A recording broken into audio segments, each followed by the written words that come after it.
Spoštovani vsi, ki ste prišli na današnje srečanje s slavljencem, lep dober večer oziroma dober dan še. Dovolite mi, da vas v imenu Društva slovenskih književnih prevajalcev, pa tudi v svojem imenu, prav lepo pozdravim na današnjem slovesnem in hkrati prijetnem dogodku. Jubileji, praznovanja, nagrade in podobni življenjski dogodki so prazniki ne le za posameznike, slavljence in laureate, ampak tudi za inštitucije, s katerimi so ti povezani. Zato je prav, da takšne dogodke obeležimo, še zlasti v norem tempu sodobnega časa, ko postajajo tisti trenutki, ki so namenjeni kvalitetnemu druženju s prijatelji in stanovskimi kolegi, vse preredka dobrina. Na današnjem srečanju obeležujemo dvoje. Z veliko zamudo obeležujemo 90-letnico našega častnega člana in obenem to združujemo s počastitvijo ob prejemu Prešernove nagrade. A današnji večer ne bo samo prazničen, bo tudi, kot smo ob podobnih priložnostih že navajeni, tudi prelet in sprehod ne samo skozi njegovo življenje in delo, ampak tudi skozi društveno zgodovino.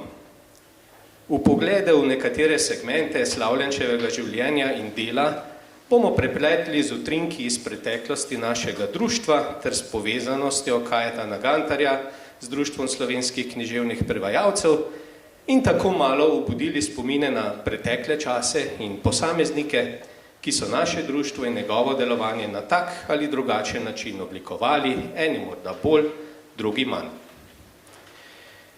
Naj uvodoma povem, da smo veliki zamudniki. To naše srečanje z našim laureatom je bilo predviđeno že za leto 2020 ob njegovi 90-letnici, žal pa so tik pred realizacijo posegle vmes višje sile, a ne pandemija COVID-19 in naš slavljenec ni želel, da bi se srečali prek spleta nadaljavo, ampak sva vsakič, ko so razmere že nakazovale na izboljšanje in je že kazalo, da nam bo uspelo, pa nam potem ni, sklenila, da počakava na kolikor toliko normalizirane razmere, no in te so na našo srečo zaenkrat tu in upajmo, da tako tudi ostane. Današnji večer je seveda namenjen slavljencu. Kot rečeno, pa bomo izkoristili to priložnost tudi za obujanje spominov na preteklost. Slavljenčevo, vašo, našo skupno. Kajti z njim danes v svoji sredi nimamo le slavljenca in nagrajenca, ampak tudi živo pričo življenja in delovanja našega društva skozi desetletja. Zato bi lahko ta naš večer podnaslovili tudi Obujamo spomine. Dodal bi še tole, od izida vaših spominov lahko marsikaj o vas preberemo tudi v njih. Ni je bolj dragocene izkušnje, kot je takle osebni pogovor in danes, ko vas imamo v svoji sredi, vas bomo pa do dobra izkoristili. Tako. No, da pa vendarle začnemo v povsem uradni maniri, zelo nakratko poglejmo slavljenčev življenjepis. Kajetan Gantar se je rodil 11. oktobra 1930 v Ljubljani, osnovno šolo je obiskoval v Celju, gimnazijo v Lijencu in Ljubljani, po maturi je študiral klasično filologijo na Filozofski fakulteti v Ljubljani, kjer je leta 1953 prejel študentsko Prešernovo nagrado in leta 1954 diplomiral. Po vojaščini je svojo prvo službo opravljal kot gimnazijski profesor na Ptuju med letoma 1954 in 1956, potem študiral za doktorat in leta 1958 promoviral. Najprej se je zaposlil kot referent za znanstvene zavode pri Republiškem sekretariatu za kulturo, leta 1962 je postal asistent, 1967 docent, 1972 izredni in 1974 redni profesor za latinski jezik in književnost. Znanstveno se je izpopolnjeval potem še v Parizu, v Ženevi, Heidelbergu in na Dunaju. Njegov življenjepis je res bogat, bil je večkrat predstojnik v letih 83-85 prodekan Filozofske fakultete. Potem skozi 15 let z nekaj umestnimi presledki je predaval kot gostujoči profesor grško in rimsko književnost na Univerzi v Grazu. Gostovanja so pravzaprav nešteta na različnih univerzah, od Padove, Siene, Innsbrucka, Salzburga, Mannheima, Regensburga, Heidelberga, Mainza, Lovena, Genta in tako dalje. Potem po akademijah in znanstvenih inštitutih po nekdanji Jugoslaviji, v Italiji, v Kanadi, Toronto, Cleveland, Buenos Aires, sodelovanje na mednarodnih kongresih, simpozijih, znanstvenih srečanjih, od Budimpešte, Klosterneuburga, Rima, Pariza, Berlina, Gorice, Peruge, Palerma, Aten, Würzburga in tako naprej in še bi lahko našteval. Funkcij je bilo nešteto, od souredništva revije Živa Antika, članstvom v Mednarodnem biroju za probleme pouka klasičnih jezikov, predsednik Društva za antične humanistične študije Slovenije, predsednik Zveze društev za antične študije Jugoslavije, predsednik Društva slovenskih književnih prevajalcev, član pravopisne komisije, član odbora za novi prevod Svetega pisma, predsednik Državne maturitetne komisije za latinščino. Leta 1993 je postal dopisni oziroma izredni član in 1997 redni član Slovenske akademije znanosti in umetnosti. 6 let je bil zastopnik Slovenije v stalnem komiteju za humanistiko pri Evropski znanstveni fundaciji, od leta 1997 delegat Akademije v Mednarodni zvezi akademij in v letih 1999-2005 tudi podpredsednik SAZU. Vseh častnih članstev niti ne bom našteval. Objavljati je začel že kot študent, prve objave so bile v reviji Živa Antika. Veliko se je posvečal raziskovanju Horacija, pesništva, objavljal v številnih nemških, italijanskih, belgijskih in drugih strokovnih revijah. Znan potem, da je zelo promoviral in propagiral tudi nekatere latinske ustvarjalce iz naših krajev, od Hermana de Carintija, Andreja Sadiva in druge, Tomaža Hrena, Operoze. Ukvarjal se je z raziskovanjem antičnih odmevov in motivov pri naših slovenskih literatih, avtor številnih knjig in seveda tudi prevajalec.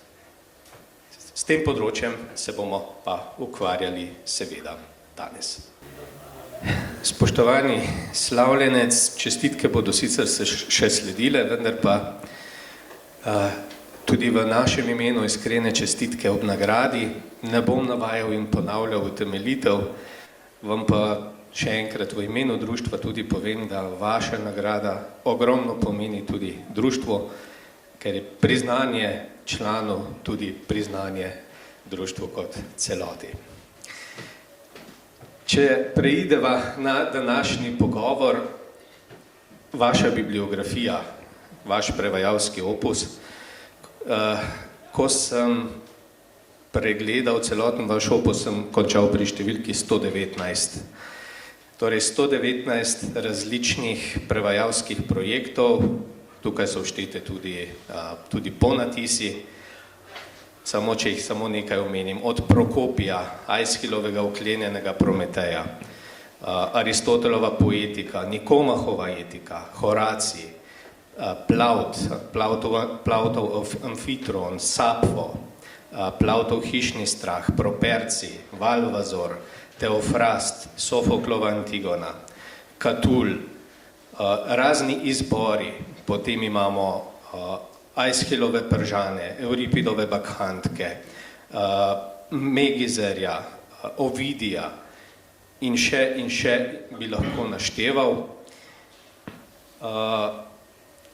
Tudi v zadnjih letih, leta 19, Ovidijeva prva heroida, Penelopino pismo Odisejo, leta 20, Antigona in kralj Ojdip, ki sta išla pri zvezi društev slepih in slabovidnih, leta 20, Aeschylovi Pržani in uklenjeni Prometej, 21 sodelovanje pri prevodih Hieronimovih pisem, In potem 21 še drugi spev Homerjeve Odiseje in 22 Antigona in ponatis Nikomahove Etike. Če se povrneva zdaj nekako k vašim začetkom, prevajalsko ime takega formata, kvantitativnega in kvalitativnega, ne vznikne kar samo od sebe. V vaših spominih beremo, da ste se kot prevajalec poskušali že v zgodnejših letih, že pred izidom vašega prevodnega knjižnega prvenca. Kje so bili ti vaši začetki? Začetki niso povezani s klasiko, drži? Ja, drži. Prva pesem, ki sem jo prevedel, sem jo prevedel kot dijak 6. razreda begunske gimnazije v Pegevcu pri Lijencu. V antikvariatu oziroma v založbi v Lijencu sem našel eno revijo, ki je začela ponovno izhajati po vojni, avstrijsko revijo, in notri je bila ena pesem Felixa Brauna. To je bil pesnik, ki se je uveljavljal že pred Prvo svetovno vojno, nekako malo Hofmannsthal, mlajši sodobnik, pa je še živo dočakal Drugo svetovno vojno in jo preživel in je tam objavil eno pesem z takim magičnim orientalskim motivom, Sirijska žena. No, Sirisches Weib. Meni je bila ta pesem tako všeč, sem pokazal svojemu očetu, s katerim sva bila sama na pogradu, in je rekel: "Fant, a sto ti sam napisal?" "Ja, a to že znaš nemški?" "Ja, seveda." Sem rekel, sem delal na kmetih, sem se moral po nemški. Pa tako lepo bom drugim profesorjem pokazal in seveda so vsi rekli, da je lepa pesem, da je za enega dijaka v redu, ampak jo nisem nikoli objavil, sem objavil v drugi knjigi svojih spominov, moj prvi poskus prevoda. To ni bila antika, ampak je bil sicer malo antičen motiv, ampak je bila moderna poezija 20. stoletja. No, potem pa sem, kako bi rekel, včasih pri kakem predmetu, zlasti pri ruščini, za svoj hobi prevedel si še kake verze iz Evgenija Onegina ali pa iz kake druge ruske pesmi. S samim prevajanjem se pa sistematično nisem ukvarjal. Prvi, ki me je na to nagovoril, ki se mu je zdelo, da iz moje seminarske naloge zlasti izstopa prevajalski prispevek, je bil Sovre. Ime Sovreta sem poznal. Stari Grki so išli tik pred začetkom Druge svetovne vojne pri celjski Mohorjevi družbi in ker sem se takrat zelo zanimal za politična dogajanja, vem, da so še pred izbruhom vojne, pred samim izbruhom, Italijani preko Albanije napadli Grčijo, me je zanimala Grčija. In ata je rekel, eno predavanje o Grčiji bo v Celju, a bo šel poslušati. Seveda me je to prevzelo in stari Grki so se preselili na mojo nočno omarico, ko so drugi moji bratci zaspali, jaz sem še dolgo bral, dokler ni mama prišla pa rekla, koliko bomo pa za elektriko plačali, ugasnili. No, to so bili moji začetki zanimanja, recimo za Grke. Zdelo se mi je ob Sovretovih starih Grkih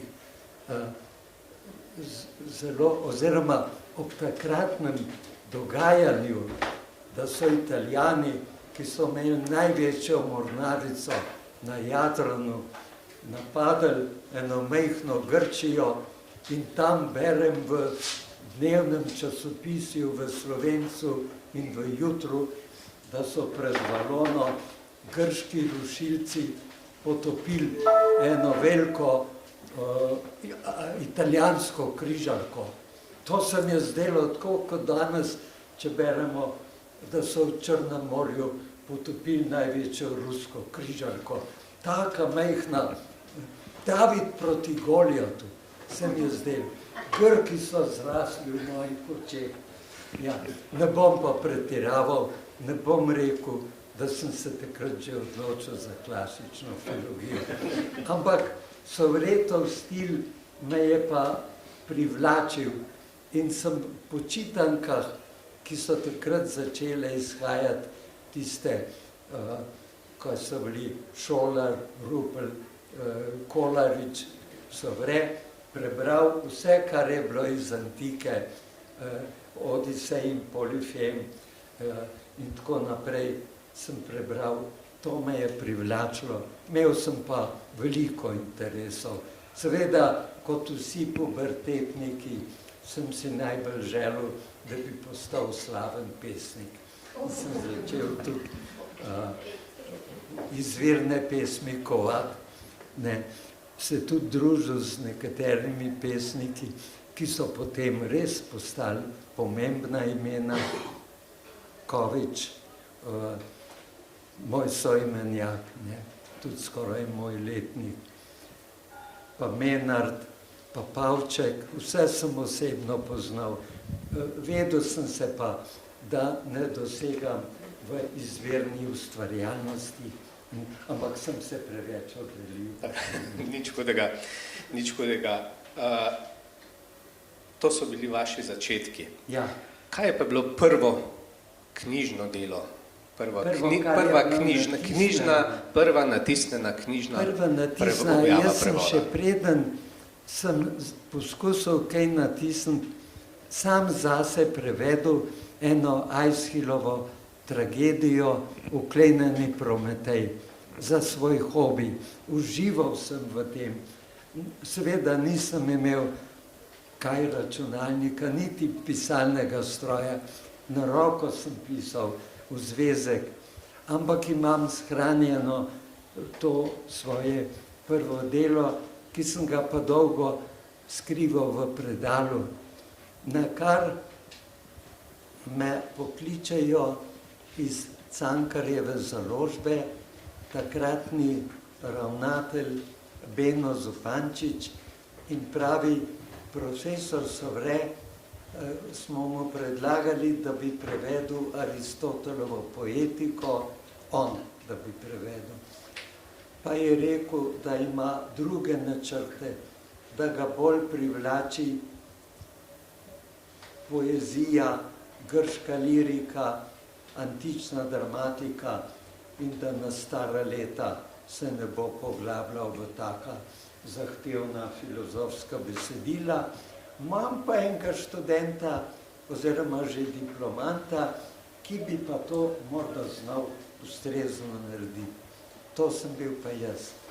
No in so mi res me poklicali k sebi v Cankarjevo založbo. V Kopitarju mesi je že bila tam Cankarjeva založba. In mi rekli, veste kaj, mi moramo prevesti nekaj Aristotelovih del. To manjka v naši. In kot prvo bi potrebovali prevod Aristotelove poetike. A bi vi to prevzeli? sem rekel, ja, bom poskusil, najprej bi malo pogledal poetiko, ker jo nismo imeli na obveznem čtivu. Ampak sem rekel, malo preštudiral in sem se začel v to poglabljati. Prej kot v enem tednu sem se odločil, da bom to prevedel. Me je tako zagrabilo, da bilo je sredi poletja, vem, da je bila vročina, da me je vabilo, da bi se šel kopati na Špico pa to. Ampak sem se zaprl v eno kamero in Aristotela od jutra do večera poetiko prevajal. Potem sem povedal, vprašali so me za rok, kdaj bi rokopis oddal. Sem rekel, do konca leta, bilo je poletje, ampak sem ga veliko prej. Šlo mi je, prevzelo me je, ne samo, da sem bral vse komentarje in to, ampak začel sem se poglabljati v Kročejevo estetiko in poetiko. Vse to me je in začel pisati uvodno študijo in potem nesel rokopis, tako da je leta 1959 knjiga išla v knjižni obliki. To je bil moj prvi knjižni prevod. Seveda sem s trepetajočim srcem gledal, kaj bodo časopisi in res vzamem, meni se je bil še poročevalec, da še ni bilo delo. Tam kritiko, ki jo je napisal Tit Vidmar in se spomnim prvega stavka te kritike. Ko sem vzel to knjigo v roke, me je oblila rdečica sramu. Jaz sem rekel, bohve, kaj bo pa zdaj. Sem mislil, takoj zmazek. Pa poberem le naprej. Sramu, da smo taki zamudniki. Da smo delo, ki ga imajo drugi manjši narodi, že stoletja prevedeno, šele zdaj dobili. No in tako naprej. Skratka, to je bilo moj prvi nastop v slovenski javnosti. Vrstili so se drugi recenzije, meni se je, da je bil, ne vem, kako je bil, ja, skratka, slišal sem pol, da so profesori na univerzi pred svojim študentom rekli, na Igralski akademiji Kombatovič in Kralj, da sta rekla, poetiko mora vsak študent Igralske akademije študirati. Profesor Ocvirk pri svojih predavanjih, profesor Marija Boršnikova pri slavistiki in celo Boris Ziherl, vendar pri filozofiji, je rekel, čeprav se je morda z nekaterimi ne Aristotelevimi, ampak avtorjevimi opaskami ne bi povsem strinjal, ampak mislim pa, da je to knjiga, ki jo mora vsak študent filozofije preštudirati. To je bil moj začetek, kot vidite, ne poezija, ampak teorija poezije. Odlično. Mene je rdečica oblila že ob pravočasnem roku oddaje. Mene rdečica obliva že ob pravočasnem roku vašem oddaje, ker ne slovim potem. Dobro, omenili ste svojega učitelja Sovreta. Tokrat bom prebral prvi odlomek iz enega od tudi vaših prvih knjižnih prevodov. Zakaj sem ga izbral? Torej gre za odlomek iz izbora iz bizantinskega zgodovinarja Prokopija, ki ste ga naslovili pod Justinjanovim žezlom. Izbral sem ga zato, ker se mi zdi, da tukaj še iz vaših prevodov nekako diha tak sovretovski nadih, kot bomo videli tudi iz prevoda. Če dovolite, in sicer bi prebral odlomek iz 3. knjige, dela Vojna z Goti, in 3. knjiga, 14. poglavje, to je poglavje, kjer Prokopij piše o Slovanih. in pravi takole. Kajti tem plemenom, Slovanom in Antom, ne vlada en človek, ampak že od nekdaj živel v demokratični skupnosti. Zato se pred njih tudi vse zadeve, ugodne ali ne, obravnavajo na javnih zborovanjih. Pa tudi vse drugo je do malega obojim preomenjenim barbarom enako in že od njega dni v enakih šegah utrjeno. Tako na primer oboji verujejo, da je en Bog, stvaritelj bliska, edini gospodar vsega. Njemu žrtvujejo goved in druge daritvene živali. Usode ne poznajo, kaj šele, da bi priznavali kak vpliv na človekovo življenje. Kadar pa jim je smrt za petami, bodi da jih davi bolezen, bodi si, da se odpravljajo na vojsko, tedaj Bogu obetajo, da mu bodo, če uteko pogubi, darovali žrtev za hvalo za življenje. In če jo res uneso, darujejo, kot so se bili zaobljubili, pa verujejo, da so si svojo zaobljubo kupili rešitev. Seveda častijo tudi reke in nimfe in druge demone. Tudi vsem tem prinašajo daritve in ob teh daritvah si dajo vedeževati. Prebivajo v bornih kolibah, v zaselkih, ki so raztreseni daleč vsak sebe. In vsi povečkrat menjavajo kraj svojega bivališča. Nekateri ne nosijo niti srajce, niti vrhne halje, ampak samo hlače, ki jim komaj pokrivajo osramje. Tako oblečeni se postavijo v bitki sovražniku po robu. Vsi so visoke rasti in krepke postave. Polt jim ni preveč svetla, lasje ne plavi, pa tudi ne povsem črni, marveč rusasti. Žive v trdih razmerah in zanemarjeno, prav kakor masageti in zmeraj so polni umazanije. Niti najmanj pa niso hudobni ali pokvarjeni, ampak tudi v svoji preprostosti odražajo Hunom podobno nrav. Sprva so imeli Slovani in Anti celo enotno ime. Svoj čas so namreč oboje nazivali spore, raztresence, po mojem zato, ker prebivajo sporadično po zaselkih raztreseni daleč naokrog. Zato pa imajo tudi zemlje, da je čuda, saj naseljujejo dobršen del vseh dežel na levem bregu reke Donave. Tako nekako je torej s tem ljudstvom. Zelo na kratko bi nam orisali, kako je prišlo do tega prevoda, kajti v ozadju tega prevoda je ena od vaših strasti, za katero pa redki vemo, ki pa je niste imeli mogoče možnosti ali časa razvijati toliko, kot vas je navduševala. To je bila pa bizantinistika. Ja, kot rečeno, pri Cankarjevi založbi je izšla Aristotelova poetika, ki je šla dobro v promet, ne glede na to. Vem, da so menda celo v Srbijo poslali 100 izvodov mojega prevoda in ga tudi tam v Novem Sadu in v Beogradu brali.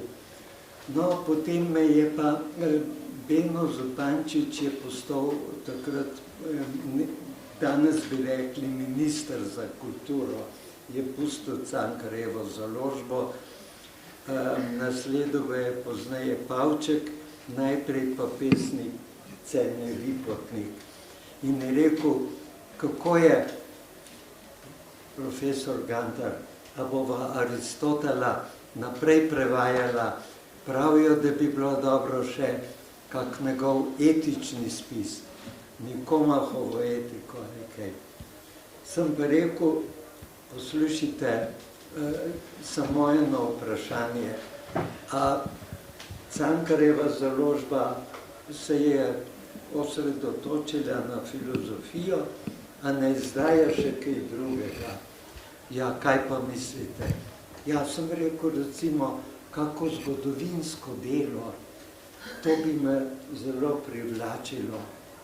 To bi šlo mogoče tudi med ljudi, še bolj kot pa kak Aristotel. Kaj pa imate kako idejo? Tisti čas sem se malo ukvarjal z Bizancem. Že prej sem pa, pravzaprav davno prej, že v prvem razredu osnovne šole, sem prebral Finžgarjevo povest Pod svobodnim soncem in tam zasledil ime Prokopija. Kot poroča, ene parkrat piše Finžgar, bizantinski zgodovinar Prokopij. Sem pa rekel, kaj če bi naredili en izbor iz Prokopijevih zgodovinskih del, sem rekel, poglejte, Cenetu Vipotniku, imamo že prevode Sovretove, Herodota, Plutarha in tako naprej. Kaj, če bi še Bizancem pa čisto nepoznan, pa smo bili z njim zelo povezani, kulturno in tako naprej. Prav, imate kakšno idejo? Sem rekel, ja, mene je zanimala Prokopijev opus, doba cesarja Justinijana, in Prokopij je zame en enigmatičen zgodovinar. Zato, ker piše zgodovino v 3 stilih. Eno v takem tukididovskem, pragmatičnem stilu, pravo dobesedno zgodovino. Drugo, to je zgodovina gotskih vojn in vojn s Peržani. Drugo zgodovino pa je napisal o Justinijanovih slavnih zgradbah, o Hagiji Sofiji, največji arhitekturni umetnini, največji cerkvi in drugih zgradbah, tak pa ne vidi. Tretje, še bolj zanimivo, je pa historija clandestina, taka na pol ne ravno pornografska, ampak tako taka pritlehna, da vse intrige, vse, kaj je bilo pravzaprav v ozadju, ki si jo ni upal objaviti in je šele pozneje. Kaj, če bi tega zgodovinarja predstavil v eni poljudni obliki in vsa 3 dela ne v celoti, ampak najbolj privlačna poglavja iz teh 3 Prokopijevih del. No in moram reči, da je rekel Cene Vipotnik, se bom malo posvetoval, meni je vaša zamisel všeč, res sem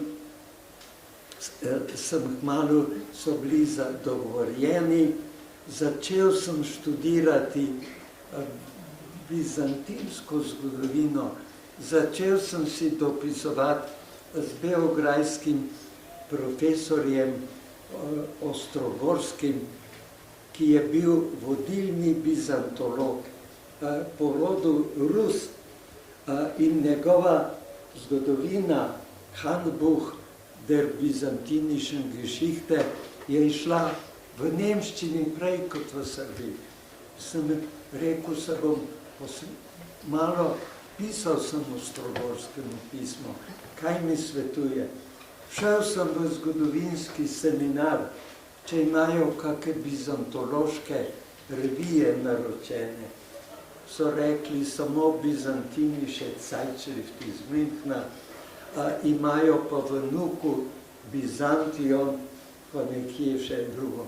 No in sem se začel te poglabljati in to je bilo pa res studiozno delo, ker nisem samo prevajal, ampak obenem še nekaj poglavij, nekaj pojavov iz te zgodovine dodatno osvetljiv, tako da so mi en članek v Byzantinische Zeitschrift kot uvodni članek objavili. No in res sem oddal potem to knjigo, ki je bila kar zanimivo branje. Poslal sem en izvod že omenjenemu Ostrogorskemu in je rekel, nekaj takega bi morali imeti tudi mi, ki nam je Bizanc še bližje. Če hočete, vas povežem s Matico Srbsko, pa boste zanjo. Ne, sem rekel, hvala lepa, oziroma sem mu odpisal, jaz ostajam slovenski prevajalec. No, tako je nastala ta moja druga knjiga, potem sem pa za to isto založbo pa začel prevajati Nikomahovo etiko. obe deli, poetika in Nikomahova etika, sta bili kmalu razprodani. In se je poetika doživela že 4 izdaje. Tako je, ja. Nikomahova etika pa tudi vsaj 2, če ne 3. Tako je.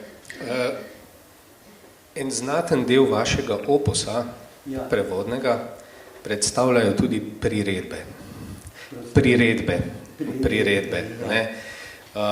Priredili ste kar nekaj prevodnih besedil svojega učitelja Sovreta, če pogledava življenja velikih Rimljanov, Apologija Kriton, Sokratov zagovor, nenazadnje potem Iliadov, Kralja Oidipa, Bakhantke, Dnevnik Marka Aurelija, Avguštinove izpovedi. Kako je bilo pristopati k temu delu? S kakšnimi občutji človek pristopi k nečemu takemu? Priredbe, to je po moje problem, s katerim se srečuje vsak prevajalec. Zdaj priredbe, to, kar ste omenili, meni je Sovre sam, ki je bil takrat že v letih, pa hud srčni bolnik, rekel, jaz vsega, kar bi radi imeli od mene pri založbah, ne morem. Začela je izdajati, oziroma Uroš Krajger, tamle je njegova hčerka, je rekel, začeli bomo izdajati eno serijo po vzoru mohorskega cvetja iz domačih in tujih logov, kjer bomo za mladino predstavili nekaj temeljnih del, tudi iz antike pa drugod. No in je rekel, kot prva knjiga naj bi išel izbor iz Homerjeve Iliade,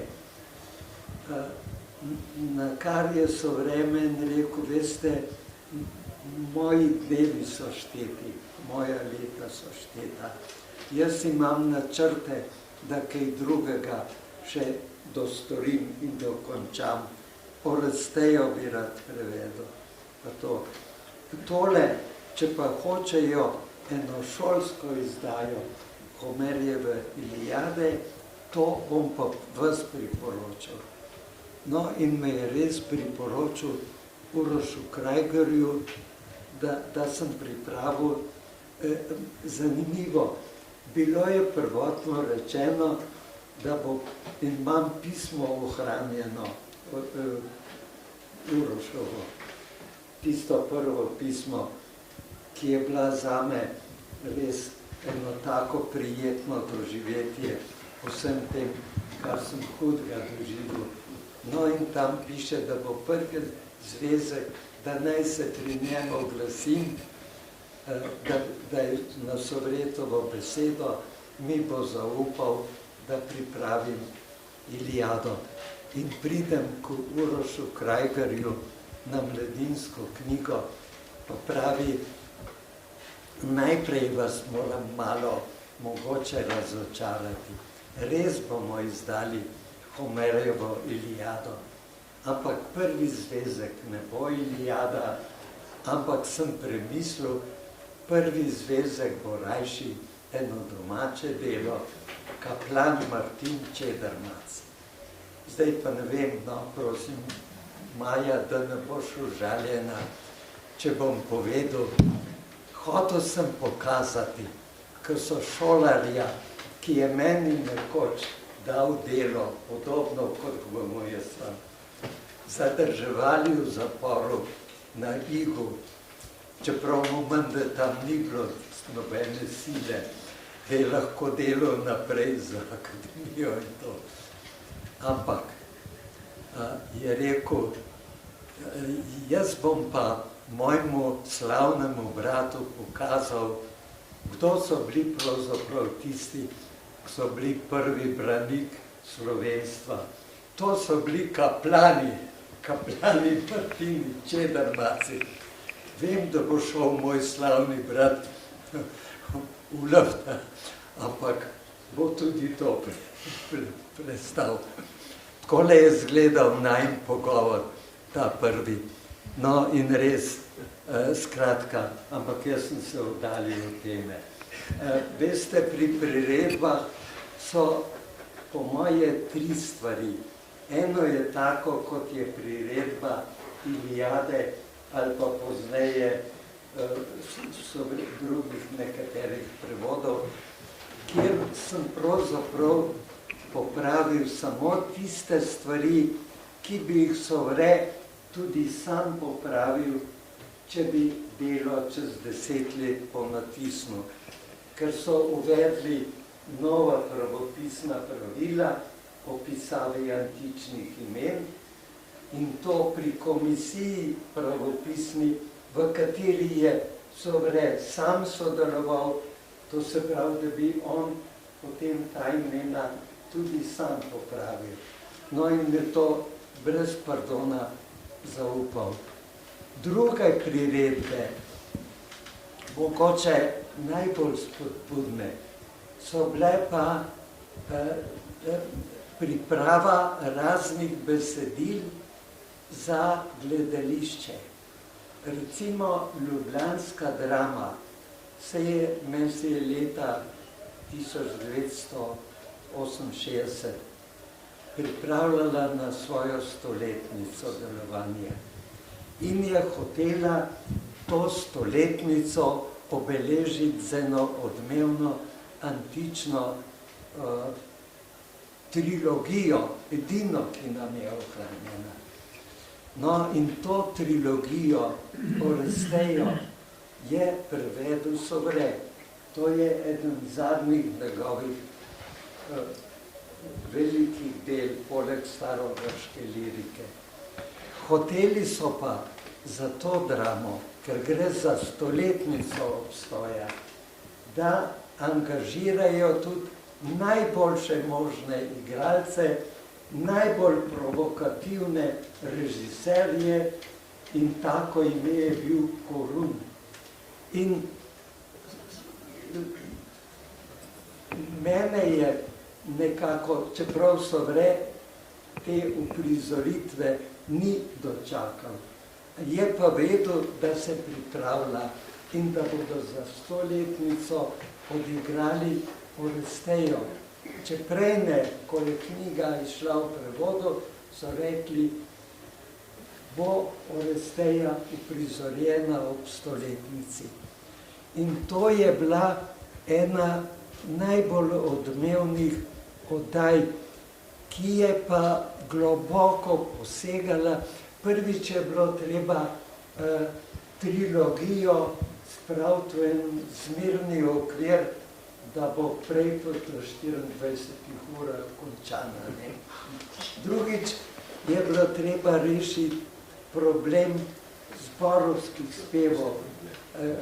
To je zelo, zdaj se ne bi dopuščal. Ampak Korun je imel tukaj ene svoje izvirne domisli in ta njegova, jaz nisem teatrolog, ampak vem, da štejejo teatrologi naši Korunovo uprizoritev Oresteje za en mejnik v odnosu do izvirnika, kako daleč lahko gre. No in tam sem jaz pač pomagal malo jezik posodobiti, drugič pa prilagajati. To je bilo sodelovanje z gledališčem, ki ni bilo edino.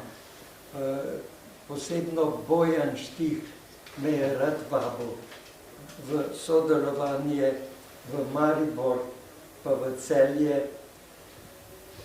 Tretje sodelovanje je pa to, kar ste rekli, dnevnik cesarja Marka Aurelija ali pa Avguštinove izpovedi. Ko je recimo od prvega prevoda Avguštinovih izpovedi, meni se so enkrat 32 in v taki lepi Plečnikovi opremi išli, pri Mohorjevi družbi, na kar se je Mohorjeva družba, ki je bila po osvoboditvi veliko bolj skromna, omejena v svojih dejavnostih, po dolgem premišljevanju odločila, da bi izpovedi izdali v nepriročni obliki.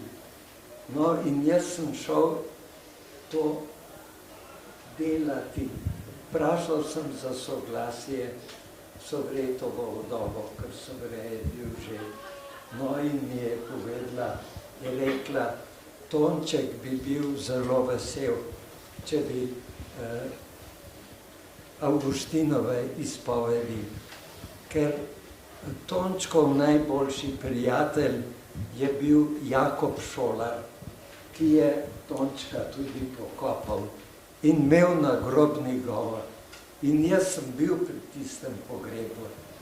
In Šolar je tisti nagrobni pogovor zaključil z mislijo, da Sovre ni bil samo prevajalec, ampak da se je vžival v mentaliteto tega teksta, ki ga je prevajal, in je rekel, in s to mislijo je zaključil Šolar Sovretov pogreb. To je bila zadnja misel. Njegov najbolj drzen poseg v Avguštinov tekst je bil v tistem ključnem stavku Avguštinove izpovedi in quietum cor nostrum, donec requiescat, fecisti nos a te, et in quietum cor nostrum, donec requiescat in te. Fecisti nos a te, to vsi prepravijo, ustvaril si nas zase, Bog, ne, seveda. Sovrej je pa rekel meni, to ni, fecistinos ni rekel vrome, ampak ad me, ad te, fecistinos ad, zato da pridemo k tebi, ker bi ti naš rad imel našo družno, ti nisi egoist, da bi rad imel eno korist od tega.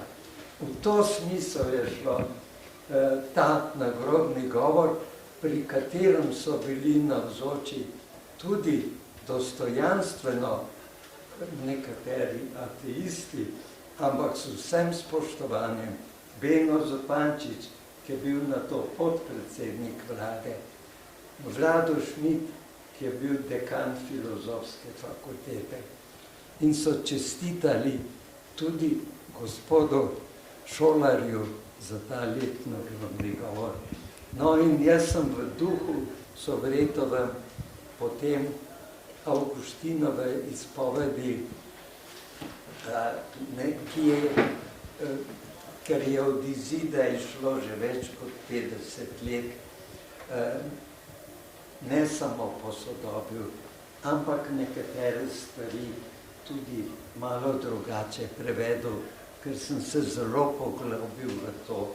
Šel sem v Ljuven, tam je središče avguštinovskih študij in sem malo preštudiral.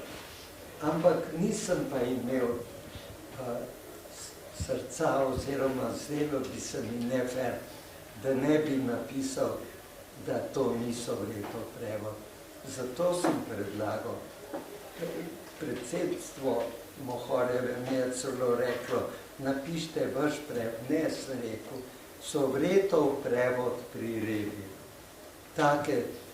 Ampak take dileme ima vsak, veste. Podobne dileme imam, sem imel ob dnevniku cesarja Marka Aurelija, ki sem ga tudi prirejal. Ampak in zdaj, pred enim letom, so me spet, da bi ponovno priredil. Ampak če prirejaš, ne, če na novo prevajaš, je drugo. Če pa hočeš prirediti star prevod, pa mora ostati star prevod. In so prevodi, ne samo pri nas, ki ne zastarijo. Recimo, Nemci imajo za Platona krasne prevode iz obdobja romantike. To je bil en platonski filozof, Schleiermacher. Ampak po Schleiermacher je prevedel celega, ampak po Schleiermacherju so Nemci dobili še najmanj 10 drugih prevodov. Ampak, ko sem bil pri njihovih seminarjih ali predavanjih ali simpozijih, večkrat so rekli, ko so diskutirali po Platonu, zdaj pa poglejmo, kako je to prevedel der alte gute Schleiermacher. So taki, ki ne zastarijo. In jaz sem prepričan, da so med Sovretovimi prevodi tudi taki, ki ne bodo zastareli. Čeprav bodo razni Gantarji ali pa tudi drugi jih malo poskušali posodabljati.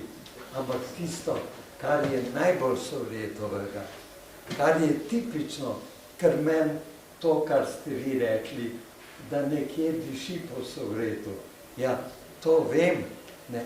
Pokojni moj kolega Andrej Capuder je rekel, Kajtan, ampak tamle, veš, bi pa moral obdržati tole Sovretovo besedo. Je čist drugačna. Ma nekaj tega v sebi. Dobro. Za konec tega prvega sklopa zelo kratko vprašanje, zelo kratkim odgovorom. Vaš največji prevajalski izziv? Ja. Katerega bi? Ja, moj največji prevajalski izziv je bila Nikomahova etika. Res, ker ni bil samo prevod, ampak sem se tako poglabljal, da sem iz tega sklopa etičnih problemov objavil, vi najbrž veste, 2 ducata razprav in bil vabljen na tuje univerze. To je bil res. Ampak seveda, to ni lahko branje. To ni bezela. Tako. No, da se malce sprostimo po tem prvem sklopu, se še vrnemo oziroma se malce pogledamo vaše prevodno delo.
Tako.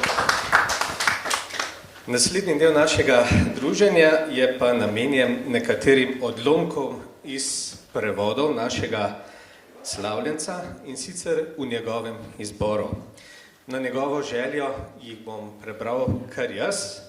In sicer prvi odlomek, ki ga je izbral, je iz njemu ljubega Horacija, za katerega je izjemen strokovnjak.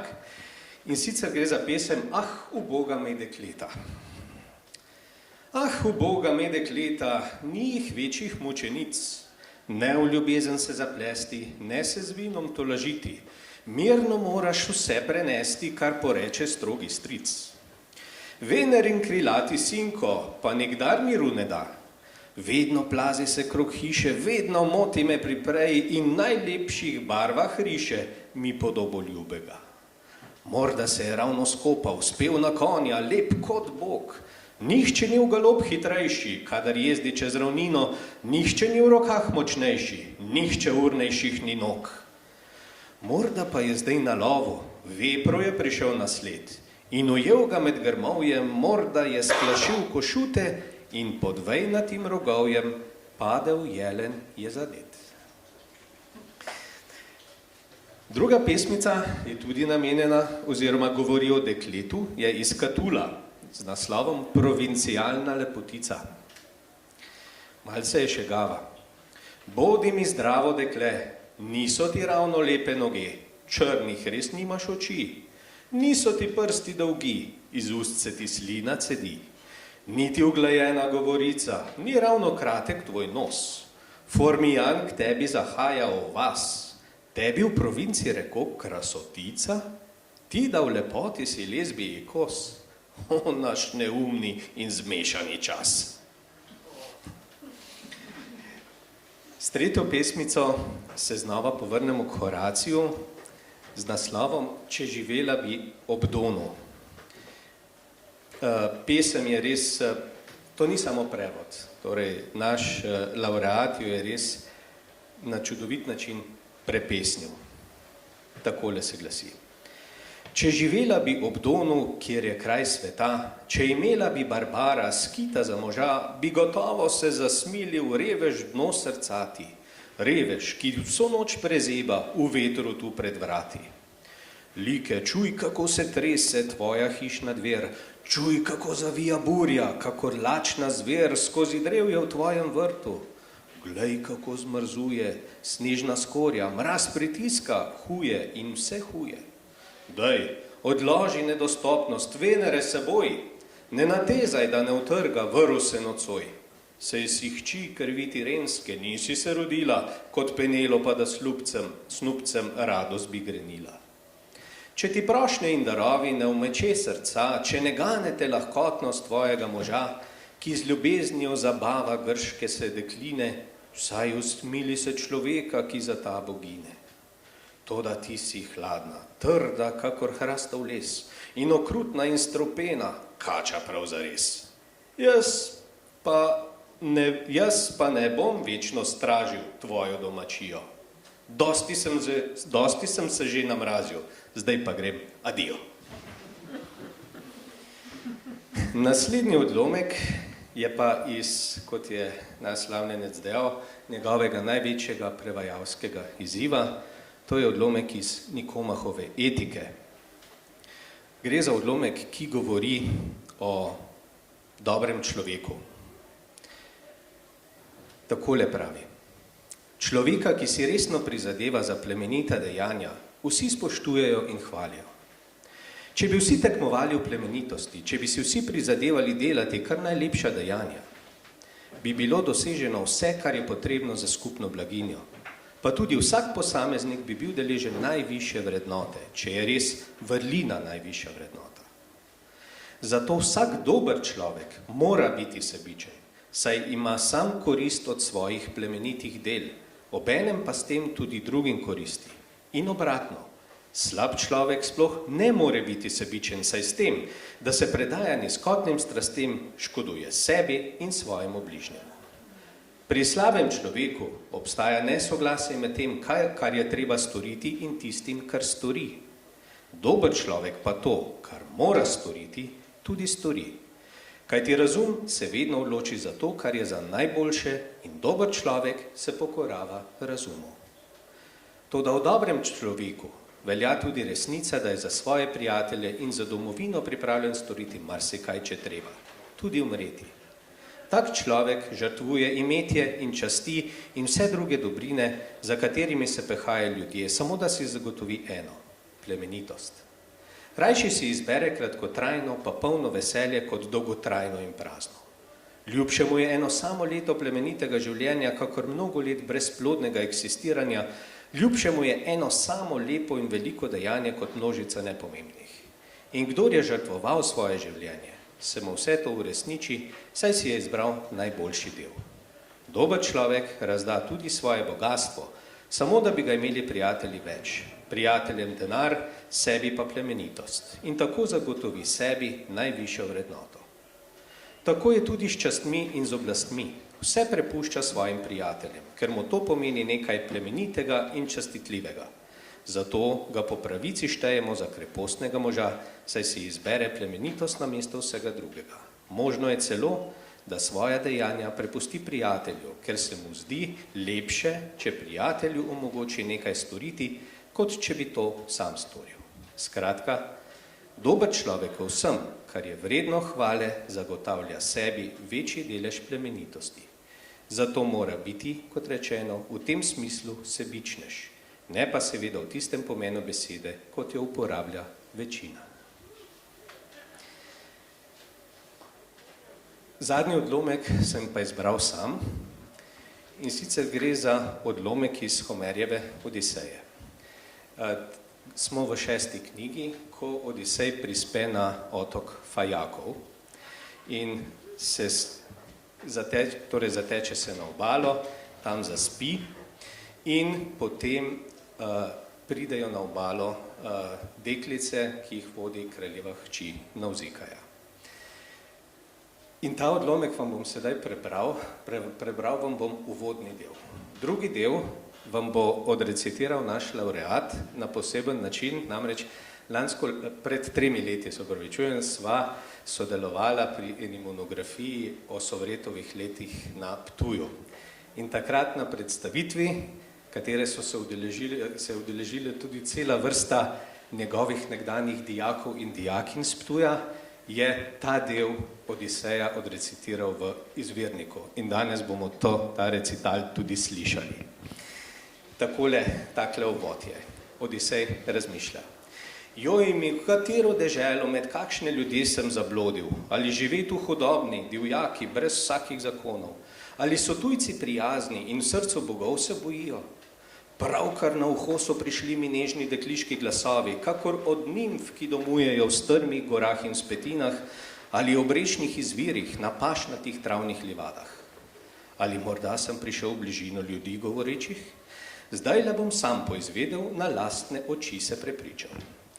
To Odisej božanski je rekel in šel iz goščave. V gostem grmovju si skrepko dlanjoje veje otrgal, z listjem poraščen jo zno, da zakril bi si moško nagoto. Šel je kot lev iz gora, ki drzne moči prekipeva, ves od dežja je premočen, od vetra razbičan, v očeh mu plamen žari, ko plane med čredo ovac in govedi ali med divje košute, ker huda ga lakota žene, hoče dostaje do črede, ki v čvrstih ogradah se stiska. Prav tako Odisej, čeprav je bil nag, se je bližal v družbi deklet lepolasih, ker stiska bila je prehuda. Kakor pošast se prikazal je, umazan od morskega blata. V strahu dekleta vsevprek zbežala so k skalnim pečinam. Ena je ostala samo, Navzika, njej je Atena v dušo vdahnila pogum, iz udov ves strah ji pregnala. Sama negibno je stala pred njim, Odisej je razmišljal. Ali naj sprošnjo dotakne kolence prelepe device, ali oddaleč naj prosi jo le s prijazno besedo, vmesto da pot mu pokaže in da mu kar poperila. In ko tako je razmišljal, se to mu je zdelo najbolje, da le oddaleč bo prosil prijazne besede govoril. Če bi kolence dotaknil, lahko bi se s temi zamiril, pa je prijazne in dobro premišljene rekel besede. Fotosesiji Ei mentiste osesi, toi urano neurine cusi. Artemidise egoge, Dios purem megaloio, eidoste, megetoste, fien danchista isco. Edetise si proton, koje picht conina endousi. Tris macares mensoige pater, cae potnia meter. Tris macares de casigne toi, malapus visintinos, aie de hifras inesini aine carceni caseio, voion red vos horosi, Keinos dau periceri, macartatos exochon alon, hose, que ednoi sim brisas, et conda vergeta.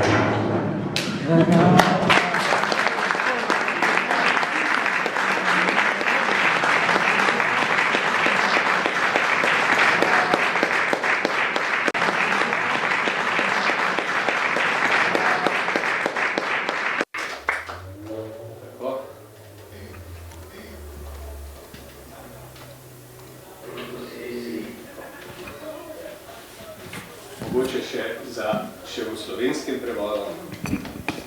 Prosim ponižno, poslušaj, kraljična, si bog ali človek. Če si katera bogin, ki živijo v nebesnih širjavah, zdiš se mi kakor Artemida, hčerka mogočnega Zevsa. Njej si podobna v obraz, podobna po vitki je rasti.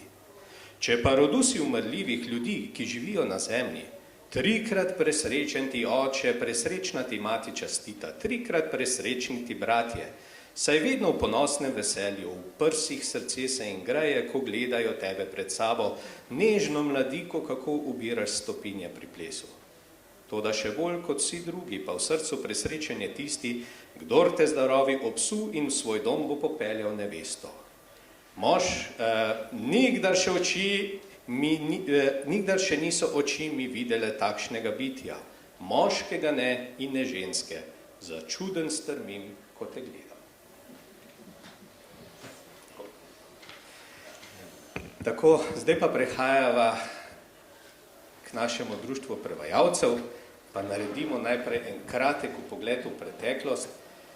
V predstavitvi boste videli nekaj posameznikov, s katerimi ste se družili, ki so oblikovali vašo pot, vplivali na vaše delo. Na koncu vas bom prosil samo, izberite si enega med njimi, pa mogoče kaj poveste o njem, kar se vam bo utrnilo.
da ne bova predolga.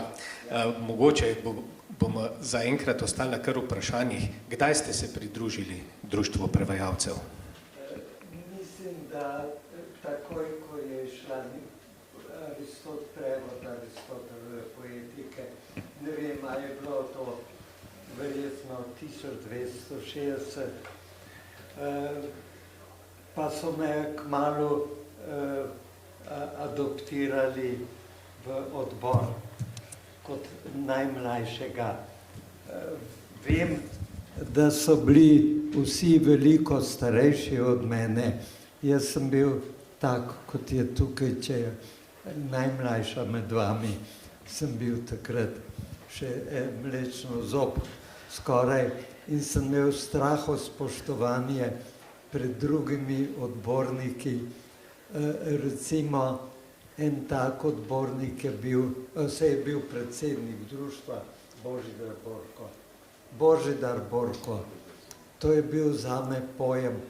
Njegove recenzije, ne samo prevode, bil je urednik Jutra, sem rad bral, čeprav oče je bil naročen na Slovenca, ampak sem šel k sosedom, sem rekel, a je Borko kaj napisal v Jutro o kajšni knjigi. To že takrat, osnovno šolček sem ga in sem skozi mislil, da je, vedel sem, da je rojen na Kogu. Ko smo se peljali na Sovretov spominski večer na Ptuj, sem rekel, vi ste pa tukaj blizu doma, Kog, to je zadnja slovenska mast na robu, že skoraj v Medžimurju ali tam nekje. No, sem rekel, gotovo ste hodili na Ptujsko gimnazijo, kakšne spomine imate? Prav, nobenih. Zato, ko sva šla na Ptuj, pa so rekli, z očetom sva šla na Ptuj, pa so rekli, ja, a fant zna kaj nemško, ker v glavnem se vsi predmeti tukaj predavajo v nemščini. In oče bil razočaran, pa prav, veš kaj, pa pojdva v Maribor, tam so naši ljudje, tam me bojo pa prijazno sprejeli. Pa prav, Borko, tam je bilo pa še huj, ko sva stopila v ravnateljevo pisarno, sploh ni hotel slovensko govoriti. Po nemško nas je pozdravil, vprašal, verstehen Sie Deutsch? Ni, a potem nimate tukaj kaj iskati. Oče je bil otrt in je rekel, veš kaj, mi dova šla pa v Marsdon, pa boš ti tam maturiral.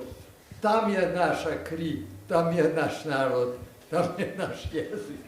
Prav, tam sem se pa lahko po prleško pogovoril, pa so me vse razumeli. In tako je on rekel, da je zbolel, da je maturiral pravzaprav na Varaždinski gimnaziji. Kot veste, so Slovenci radi poučevali, Matija Valjavec in drugi so bili tam profesori. Spominjam se pa, da je Božidar Borko, ko smo se peljali na te večere, strašno bolehal, bil je že visoko v letih. In eden od recitatorjev je bil Franjo Smrdu, doktor Franjo Smrdu, po poklicu zdravnik, in sta se celo pot v avtu, Smrdu je imel avto, jaz ga takrat še nisem imel niti izpita, no, sta se celo pot pogovarjala z Borkom, kako zdraviti nespečnost. Pravi, ne morem zaspati. Stare skrbi, stare zamere, vse mi vstaja, tako da je zelo trpel takrat. Tako prisrčen je bil zame. Drug tak fenomen, ki se mi je vtisnil v spomin, pa je bil Janko Moder. Janko Moder je bil nekaj politično zaznamovan, ne vem, po vojni je bil nekaj zaprt in vem, da je bil priden kot mravlja in smo ga hoteli imeti za predsednika društva. Ampak takrat je morala, društvo je bila pri Republiški konferenci Socialistične zveze delavnega ljudstva posebna komisija in koordinacija za delo z družbenimi organizacijami. In ta družba ni dala placeta, da bi bil Moder predsednik društva. Zato je pa rekel, če me pa tukaj ne marajo, se bom pa rajši v Beogradu angažiral pri Zvezi prevajalskih društev. No, in tam so me pa hoteli narediti kar za zveznega predsednika. Tako, kakor, da bi rekel, ja, Kidrič ne boš, Tito si pa lahko.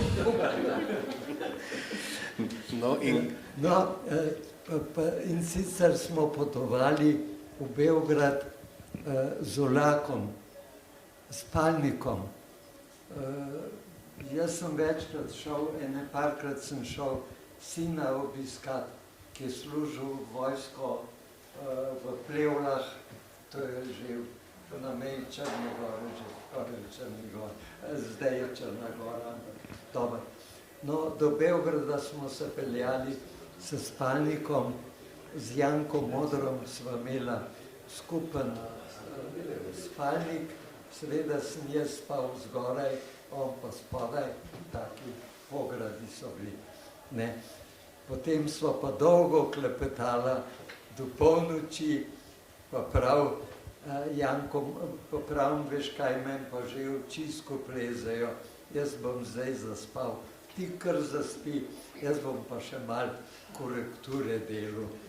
No, in se zbudim ob enih 4 ali kaj, ali 5 je bila ura, tam nek že pri šidu, pa pogledam dol, pa vidim, da tam lučka svet, pa ene korekture, pa prav, kaj, a še zdaj delaš korekture, a si že zaspal? Ne, prav, veš kaj, sem rekel, bom ta vlak, ko imam tak mir, izkoristil pa korekture do konca naredil. Ta človek sploh ni spal. Veste, da se je potem poročil na stara leta, ja, in je imel ženo, ko ga je zelo trdo držala. Če je imel stanovanje tam nekje blizu televizije, Pražakovce, kaj, ja. Veliko je pa imel en kotiček v dnevniku, jezikovni kotiček. In je včasih se spomnil, da mora v jezikovnem kotičku še nekaj zraven dodati, pa napisati. Pa je rekel, pa sem se počas plazil, ker žena je rekla, da imam vročino, pa sem hitro stekel, kaj do Kopitarjeve ulice, do Kanalčka, pa še tiste 3 stavke popravil, pa nazaj, pa žena sploh ni vedela, da sem jaz nekaj. Skratka, to je bil človek, ki ni nikoli nič spal, ki je delal kar naprej vse. In kar si rekel, da boš naredil, prav, to imam jaz že narejen. Smo rekli, bi bilo lepo, če bi izdali en leksikon slovenskih prevajalcev. Je rekel, jaz ga imam že narejenega. Sem rekel, kje ga pa imaš? Moram še to povedati. Ne vem, vi ste verjetno vsi računalniško opismenjeni. Jaz sem se opismenil šele tam pri svojih 70 letih. Janko Moder je bil prvi med nami, ki je uporabljal računalnik. To se pravi, on je bil tak mladenič še pri svojih ne vem kolikih letih. Res je bil. No, zdaj ste omenili nekaj svojih teh prijateljev, kolegov, stanovskih kolegov, znancev, pa se sprehodimo še čez nekatere.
Tako, to je bil kratek sprehod skozi vaše stanovske kolege, znance.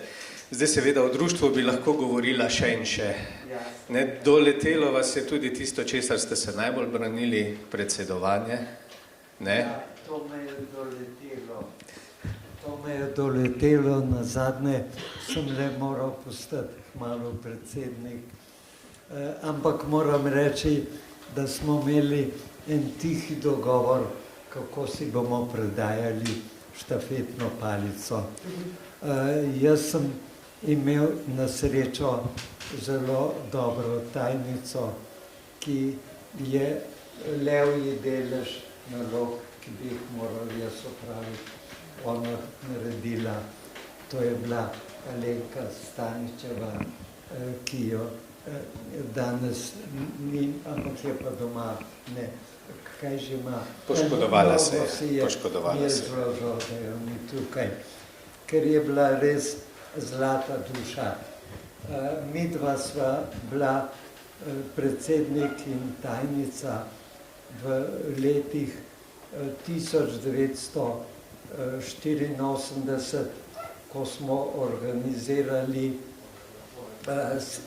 zelo dobro obiskan simpozij po 400-letnici prvega slovenskega prevoda Biblije v Krškem z bogatim programom.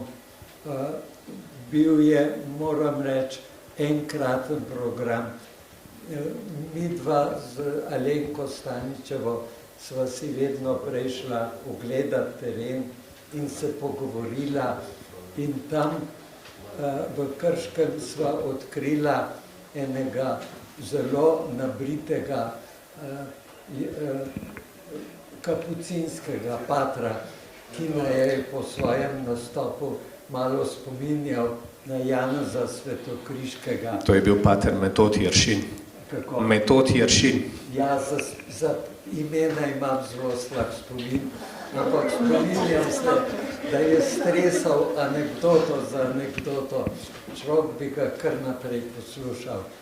Potem sva se seveda, ja, moram še povedati, da sva imela, čeprav so bila svinčena leta, ampak niso bila tako grozno svinčena.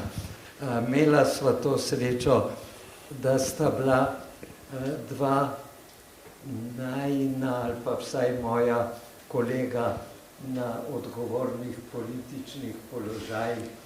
To je bil Matjaž Kmecel, meni se je bil ene vrste minister za šolstvo.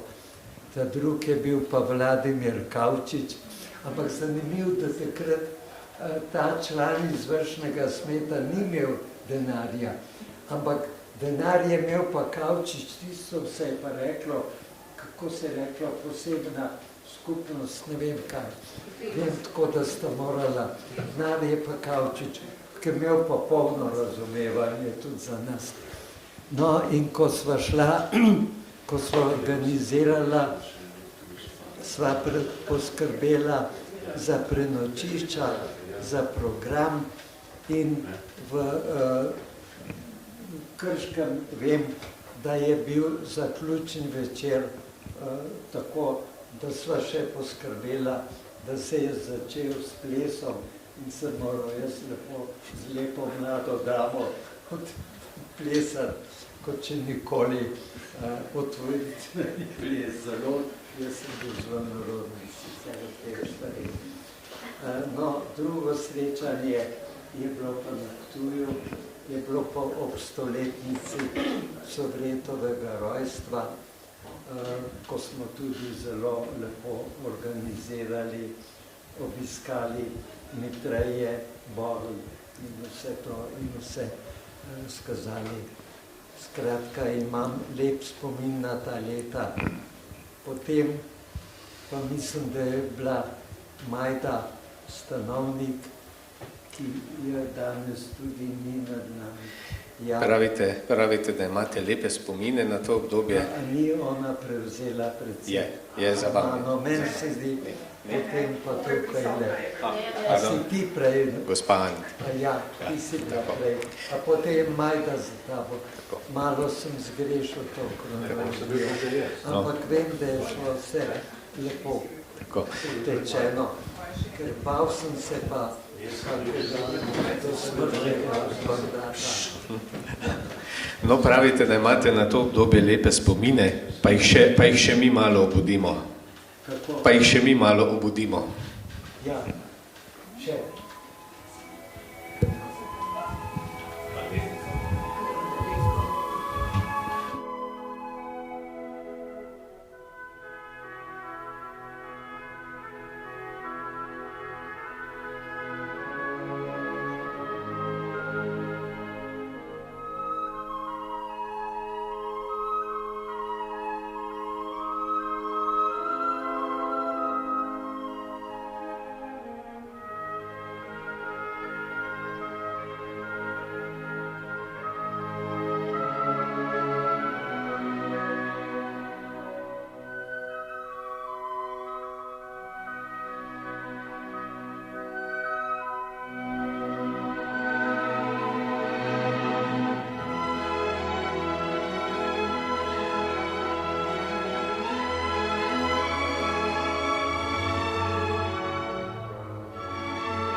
Ker sva že kar malce dolga, omenil sem vam, da bi mogoče spregovorila tudi kaj o vaših pogledih na prevajanje, ampak se mi je zdelo pravzaprav popolnoma odveč, da vas o tem sprašujem, in če dovolite, bi prebral en odlomek iz vašega razmišljanja, z naslovom Prevajalska umetnost in slovenska beseda, ki ste ga napisali tam v letih 77-78.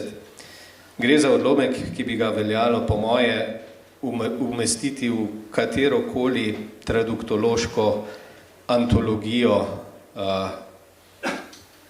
boste videli zakaj. Takole pravi naš laureat: prevajalstvo ima izredno pomembno, lahko rečemo ključno, pa tudi vprašljivo vlogo pri oblikovanju slovenščine. Ta vprašljivost izvira iz nekega svojevrstnega položaja prevajalske umetnosti. Po eni strani smo namreč prevajalci največji uvozniki vsega tujega v našem kulturnem prostoru. Vse, kar je tuje, pa ima v jeziku že od nekdaj prizvok nečesa sumljivega, prizvok nečesa, kar jezik kvari, ogroža in odtujuje samemu sebi. Prevajalci smo zato že vnaprej osumljeni kot onesnaževalci ali celo potencialni grobarji naše lepe slovenščine. Po drugi strani pa je prevajalstvo, čeprav zveni morda nekoliko paradoksno, v nekem smislu najbolj nacionalna umetnost. Hočem reči, umetnost, ki je najbolj izključno vezana na slovenski prostor. Vsem drugim umetnostim so odprta vrata v svet. O glasbi pravimo, da ne pozna meja. Prav tako jih ne pozna slikarstvo, kiparstvo, arhitektura. Kogojevo skladbo, Groharjevo pokrajino ali Plečnikovo arhitekturo lahko doživlja vsakdo, čeprav ne razume niti besede slovensko. Tudi slovenski pisatelj lahko na tihem upa, da bo njegovo sporočilo, čeprav je v prvi vrsti namenjeno slovenskemu bralcu, vendar vsaj v prevodu kdaj prodrlo v tuji svet. Nasprotno pa je slovenski prevod vedno namenjen samo slovenski javnosti. Slovenski kulturni prostor je zadnja in edina možna postaja njegove poti. Pri slovenskem bralcu se pot slovenskega prevoda konča. Zato smo prevajalci v nekem smislu še veliko bolj kot drugi kulturni ustvarjalci navezani na slovenščino, ne samo čustveno, ampak tudi življenjsko, eksistencialno, če hočete, bivansko. Zaradi te usodne povezanosti smo prevajalci verjetno zadnji, ki bi imeli interes, da slovenščino kvarimo, ogrožamo ali odtujujemo njeni lastni podobi. In tako se še nadaljuje, to je bil en insert. Še zadnje vprašanje pred sklepom. Vprašal bi vas še, torej v svojem, kot prevajalec in tudi kot poznavalec tega področja, ste se veliko ukvarjali oziroma ste kar dosti pisali tudi kritike prevodov. Ja. Torej, ukvarjali ste se številnimi prevajalskimi problemi. Nekaj malega mogoče o tem še. Da je tukaj pa ena velika pomanjkljivost oziroma da tukaj nismo napredovali, ampak kvečemo nazadovali. Kajti, če pogledam naše prve prevode, ne poznam vseh prevodov, seveda Shakespearea, Danteja in tako naprej. Ampak ko so izhajali prvi prevodi Iliade, prvi Sovretovi prevodi kralja Ojdipa ali Platona ali kaj drugega, so v vodilnih revijah izšle temeljite kritike, ki niso se omejevale samo na hvalo ali grajo, ampak skušale ponuditi kakšne drugačne rešitve ali kako prevajalsko rešitev postavili pod vprašaj. In te kritike prevodov so pisali naši vrhunski strokovnjaki, univerzitetni profesori, člani akademije, Josip Vidmar, Aleš Ušeničnik in druga imena. Zdaj pa izhajajo prevodi, ne da bi recimo v književnih listih ali pa v kakšni reviji sam jaz ne zasledim veliko tega. Se kdo studiozno poglobil v kritiko in iskanje rešitev, ali so ustrezne, ali so presenetljivo dobre, ali zanemarljivo slabe, to pogrešam. Čeprav moram priznati, da jaz nimam pravice, da se vmešavam, ker meni se že 10 let nisem bil tukaj v nekakšnem sestanku ali pa kaj prispeval. Ampak veliko ste naredili, podeljujete nemožnosti bivanja tujim prevajalcem, menda celo na Sovretovi domačiji v enemu skednu ali nekaj podobnega. In vse drugo. Ampak tukaj v kritiki prevajanja bi pa predlagal, da temu posvetite v bodoče večjo pozornost.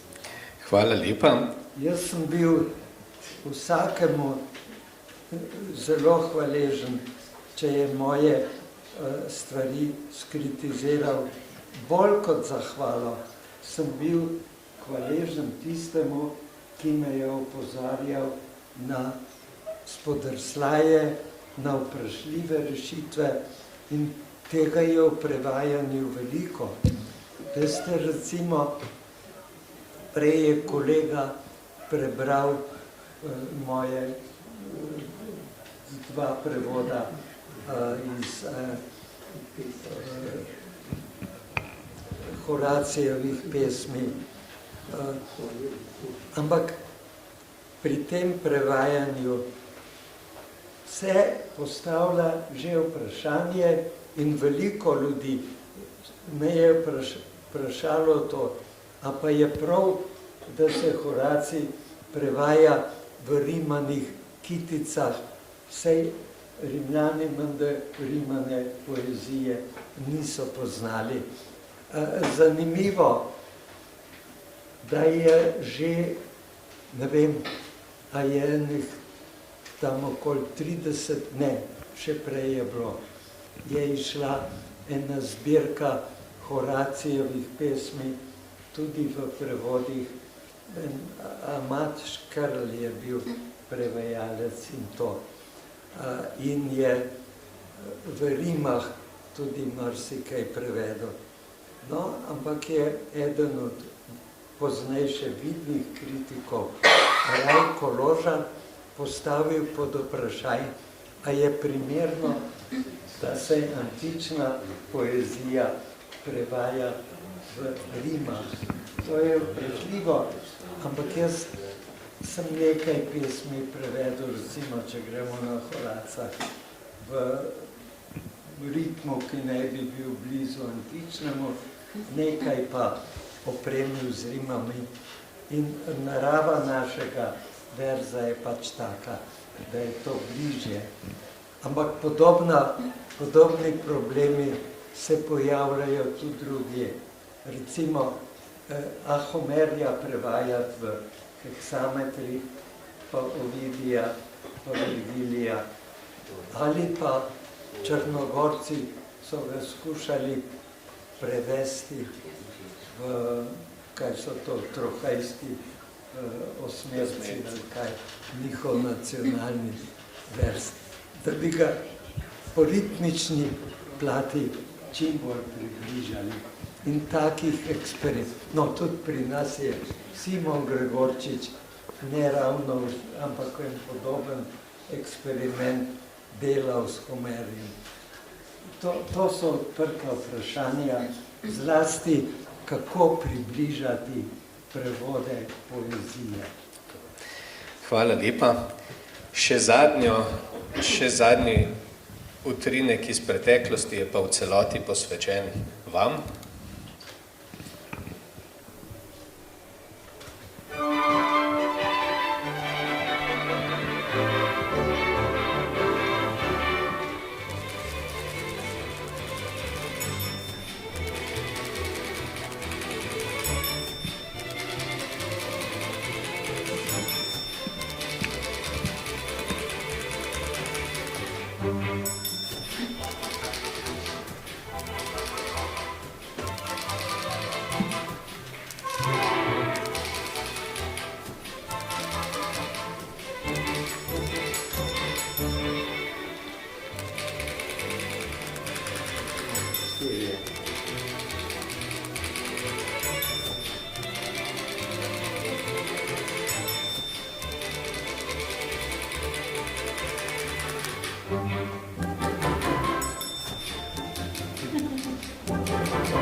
Še za sklep, torej spoštovani slavljenec in laureat, dragi Kajetan, še enkrat vam kot stanovski kolegi družno izrekamo čestitko ob prejemu Prešernove nagrade. Vedite, da na nek način nagrado dojemamo tudi kot našo stanovsko in kot priznanje danes vse manj cenjenemu prevajalskemu delu. Zahvaljujemo se vam za desetletja ne le dejavnega članstva, ampak tudi za siceršnji prispevek, za vaše redno delovanje v društvu kot odbornik, za vaše predsedovanje, za udeležbe na prevajalskih srečanjih, za organizacije simpozijev, soustvarjanje društvenih zbornikov, za predstavljanje svojih dognanj kot prevajalec, kot filolog in kot kritik.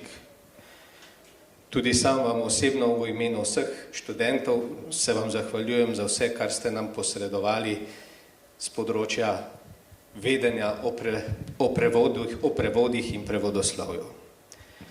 Ste društveni častni član, eden od naših nestorjev in kot stanovski kolegi vam želimo še nadaljne prevajalske uspehe, naj si bodo ti v knjižni obliki ali pa v krajši prispevki v reviji Kakovostna starost, revija za gerontologijo in medgeneracijsko sožitje. Preden pa predam besedo še predsednici, vam želim predvsem obilo zdravja ter takšne čilosti, življenjske energije, optimizma, kot smo jih bili vajeni do sedaj, pa tudi vam lastne nalezljive dobre volje in žlahtnega humorja. Ostanite z društvom in z nami še naprej povezani in naša vez s tistimi časi, ki jih sami nismo doživeli in s posamezniki, ki jih morda nismo imeli priložnost spoznati. Rad bi se danes tudi zahvalil vsem, ki so pripomogli k temu večeru društvu, vodstvu za vas angažma, zlasti Tanji kot predsednici, Istoku kot podpredsedniku in vodji pisarne Maji Koren-Hočevar. Zahvaljujem pa se tudi arhivu RTV, zaposlenim, ki so zelo ekspeditivno pripravili gradivo za današnji večer, tudi režiserjem in vsem, ki so gradivo naredili za dovoljenje, da ga lahko predvajamo. Predvsem pa našemu neformalnemu društvenemu fotodokumentatorju Vinku Avsenaku, ker brez njegovega bogatega arhiva bi takšni izleti v preteklost še zdaleč ne bili tako nazorni. Preden pa predam sklepno besedo še predsednici, pa še en majhen dodatek, da se udolžimo oziroma da nadomestimo tisto, kar bi morali pred 2 letoma narediti.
skritih je v vsem tem, nisem pričakoval tako temeljite, tako srčne, res tako bogate pribe. Profesor Gantar, jaz pa zelo na kratko na koncu še en kratek dodatek, predno vse skupaj povabim na simpozij. Najprej lepa hvala za ta izjemno bogat večer v sliki, besedi, spominih in duhu. In moram reči, da kot predsednica kar strahu spoštovanjem in s ponosom seveda stopam v takšne čevlje tako velikih predhodnikov, kot ste vi, pa tudi kot je Matej. Tako da se res zahvaljujem za ta čudovit večer v imenu Društva slovenskih književnih prevajalcev. Bi vam pa predala dve malenkosti. Najprej tukaj imam na svoji levi podpredsednika Iztoka Ilca, ki moram reči, da je pripomogel k temu aranžmaju celotnega večera in je sestavil za vas prav poseben šopek. Namreč šopek z antičnim nadihom.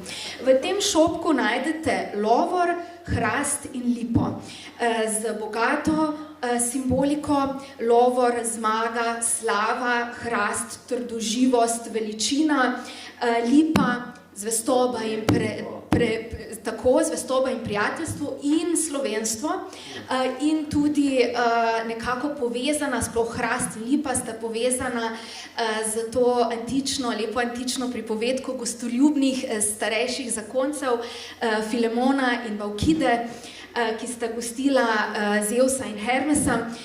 Tako da to je tak antični šopek.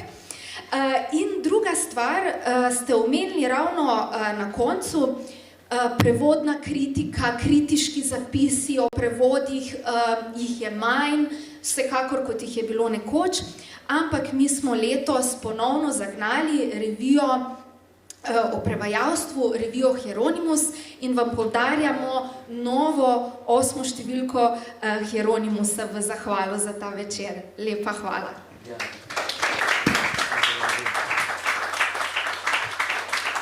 Hvala lepa,